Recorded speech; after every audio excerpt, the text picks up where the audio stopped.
Welcome to iNews USA. Olympic moment of the day, bonded forever by Tokyo glory, Giancarlo Tamberi and Mutaz Barshim come together again. By agreeing to share the men's high jump gold medal 3 years ago, they became lifelong friends and made Olympic history. On Wednesday in the Stade de France, they made another second that exemplified what these games are about. Mutaz Barshim, a high jumper from Qatar, and Giancarlo Tamberi, an Italian high jumper, shared the gold medal in their sport rather than participating in a jump-off to determine the winner. This was perhaps the most memorable moment of the Tokyo Olympics. Their wild embrace, trailed by Tamberi's dangerous festivals, turned into a characterizing picture from a pandemic games that so many looked to for an indication of trust after an extensive stretch of separation. Once more, in Paris, they met up. Barshim and Tamberi were both battling to clear the 2.27-meter mark as qualifying slowed down. When the Qatari got ready for his next jump, the Italian had just failed on his second attempt. As he ran toward the bar, Barshim unexpectedly pulled up.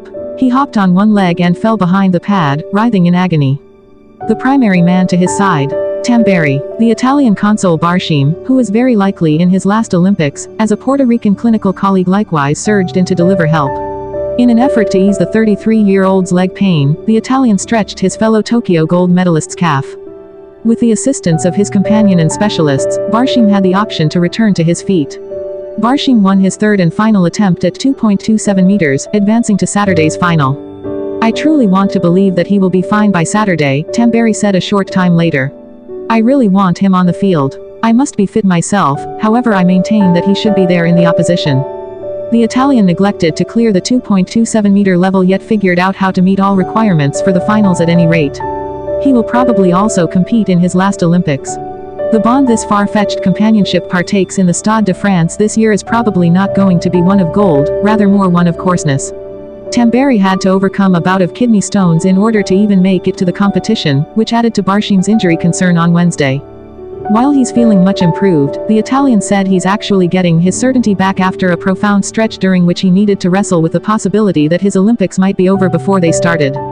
"It was truly challenging to be sick. I battled a great deal intellectually. I was extremely terrified to lose this opportunity after I really buckled down.